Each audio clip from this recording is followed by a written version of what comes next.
We are jumping straight into a really intensive week in Washington, D.C. We're looking at December 1st to the 5th, 2025, a period that's been called the Winter of Reform. And for good reason. The sheer volume of action floor votes, committee work, major policy shifts, it was all happening at once. We've got a whole stack of source material here, from the congressional record to political analysis, covering, well, everything from Arctic oil to college sports. It's a lot. It is. So our mission here is to pull out the most critical insights from all of it, to give you the clearest possible picture of the policy changes that are happening on the ground right now. And before we get started, if you could just take a moment to like and subscribe wherever you're listening, it really does help us figure out what material is connecting with you. Okay, so to really understand what's going on this week, we have to start with the fiscal framework that's kind of hanging over everything. Right. And that was set earlier in 2025 by House Resolution 1. You probably know it as the One Big Beautiful Bill Act, or OBBB. Okay, let's unpack that a bit, because it feels like it casts a pretty long shadow over every single spending debate we saw. What exactly did it do? So at its core, it extended the big 2017 tax cuts, but then it added these very specific new deductions, and they all sunset in 2028. How specific are we talking? Very. First, there's a $25,000 deduction for tip income, a huge deal for the service industry. Then, a deduction capped at $12,500 for overtime pay. And third, a $10,000 cap on deducting auto loan interest. But, and this is key only for U.S. assembled vehicles. I have to stop you there. Why so granular? A cut for tipped workers, another for overtime, one tied specifically to American cars. What was the logic there? The sources all point to a strategy of surgically rewarding key demographics and industries. So less of a broad-based cut and more like targeted industrial policy inside a tax bill. Exactly. The auto loan deduction is pure industrial policy. The tip and overtime deductions, they're aimed squarely at large employment sectors that are really sensitive to shifts in disposable income. Okay, but a bill like that needs offsets, right? Or at least it has to claim offsets. Where did the money come from? It relied heavily on, let's say, structural changes to the social safety net. We're talking a projected $1 trillion reduction from Medicaid restructuring. A trillion. A trillion. Plus about $320 billion in savings from student loan reforms and then tightening SNAP eligibility. They did that by raising the work requirement age from 55 up to 65. So you've got these targeted tax cuts on one side and these pretty significant structural cuts to the safety net on the other. What was the final tally, the bottom line for the national debt? It's staggering. The Congressional Budget Office estimated the OBBB will add at least $3.4 trillion to the debt over 10 years. And with debt service costs. You're looking at something north of $4 trillion. And that's the crucial context. That massive deficit is hanging there while the rest of the government is basically running on temporary funding. Absolutely. And you saw that tension play out immediately in the House. Just to start debate on 6 major bills, they had to pass a rule, House Resolution 916. And that vote was close. Razor thin. It passed 210 yeas to 209 nays. Roll call 309. It shows you there's just no room for error. Okay, so let's walk through what that single vote unlocked. First up was this China package, which seems to be a new focus on educational sovereignty. Right. It's really about taking national security concerns and pushing them down into K-12 classrooms. So what did that look like in practice? It was a set of 3 bills, really, all designed to counter foreign influence, specifically from the PRC and the Chinese Communist Party. They're trying to cut off funding and force transparency in elementary and secondary schools. And the main bill? The biggest one, the most far-reaching, is House Resolution 1069, the Protect Our Kids Act. This bill would cut off all federal education funds to any K-12 school that partners with the Confucius Classroom, those language institutes funded by the PRC. That's a pretty big stick. How do they enforce it? It's designed to be tough. Schools get a 1-year grace period to end those contracts. But the waiver provision, well, it sets a really high bar. The school has to prove the partnership actually promotes U.S. security and stability. So the whole assumption is flipped. It's not assumed to be a benign language program anymore. Now it's assumed to be suspicious until the school proves otherwise. That's it, exactly. It's a huge shift. And backing that up is House Resolution 1005, the CLASS Act, which passed 242-176.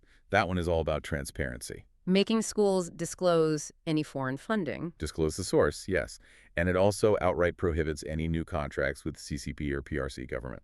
Okay, so it's sort of bringing K-12 schools under the same kind of disclosure rules that universities have had for years. Correct. And the third piece is House Resolution 1049, the Trace Act. This one gives parents the actual legal right to know about any foreign adversary funding in their kid's school, including any so-called strings attached. Now, the majority, people like Representative Hearn, they frame this as just preventing enemy propaganda. What was the pushback? The main critique was about the scope. Opponents worried that the definition of indirect support was so broad it could end up punishing underfunded schools that are just trying to offer a legitimate language program. The argument wasn't really about the goal, but about whether it was federal overreach. Okay, so from education, let's pivot to another big House priority.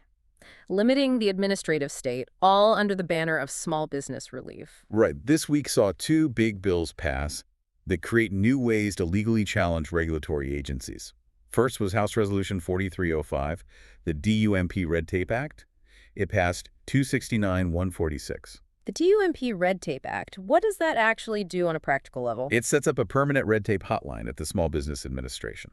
It's a mandated channel, phone, email, whatever, for small businesses to report rules they think are too burdensome. And then what happens? The SBA has to collect all those complaints and report them to Congress every year, so it creates this formal feedback loop for future deregulation efforts. So it's a direct pressure valve. It gives Congress these actionable and probably politically useful data points for hearings and new legislation. That's the idea. And the second bill goes even further. That's House Resolution 2965, the Small Business Regulatory Reduction Act. It passed 223-190. And what does the Regulatory Reduction Act require? It forces the SBA to certify that any new regulations from any agency do not raise compliance costs for small businesses. So you're aiming for a zero-growth regulatory budget for that whole sector. Effectively, yes. So if, say, the EPA wants to create a new rule that costs small businesses money, they have to somehow find an old one to get rid of first.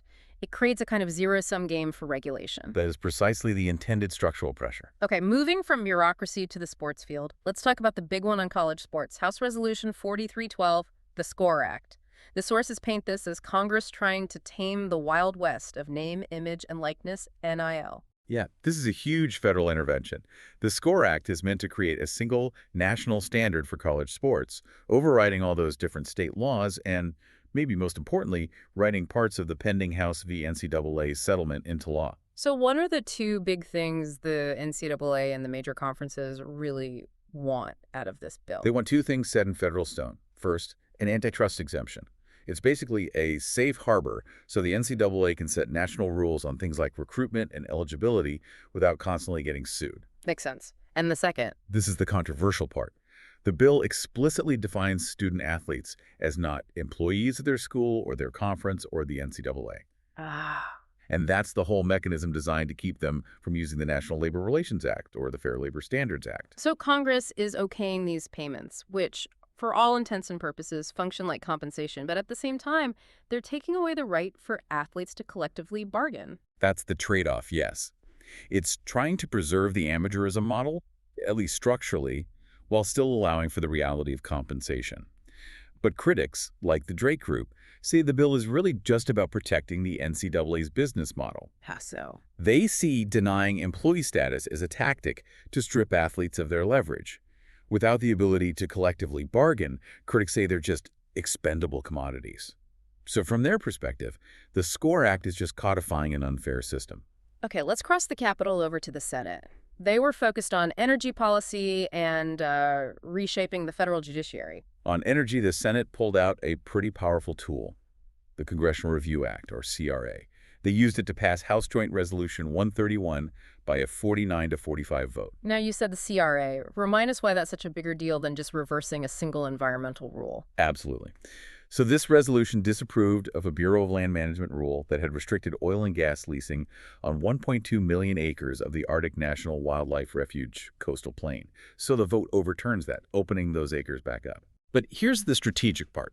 When you use the CRA, the agency is legally blocked from issuing a substantially similar rule ever again without brand new authorization from Congress. So they've effectively locked in the policy. Future administrations can't just undo this with a new rule. They'd have to pass a whole new law. Exactly. It's a huge long-term policy win for resource extraction advocates. And while that was happening, the Senate was also pushing through judicial nominations at a really fast pace, specifically in North Carolina. They confirmed 4 judges to North Carolina's district courts in just 3 days. It was a sweep. David Bragdon and Lindsey Freeman for the Middle District, and then Matthew Orso and Susan Courtwright Rodriguez for the Western District. It's an aggressive move to reshape the federal bench in a key swing state. And they didn't stop there. Their focus immediately shifted to a more controversial nominee. That's right. They moved right on to considering James D. Maxwell II for the Northern District of Mississippi, with a cloture vote set for the next Monday.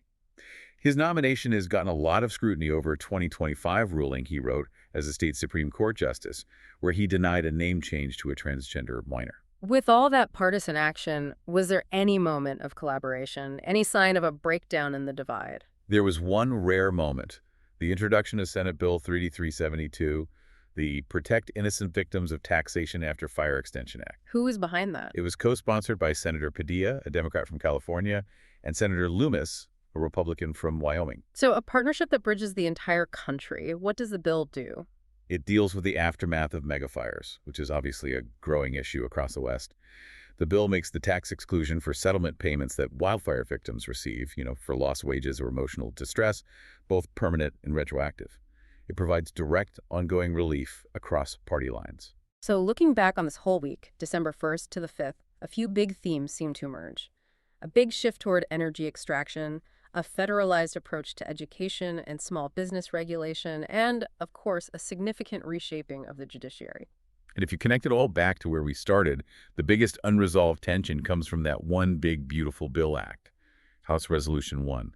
Congress spent the week making these huge structural policy changes, all while operating under the shadow of a $3.4 trillion deficit that it created itself.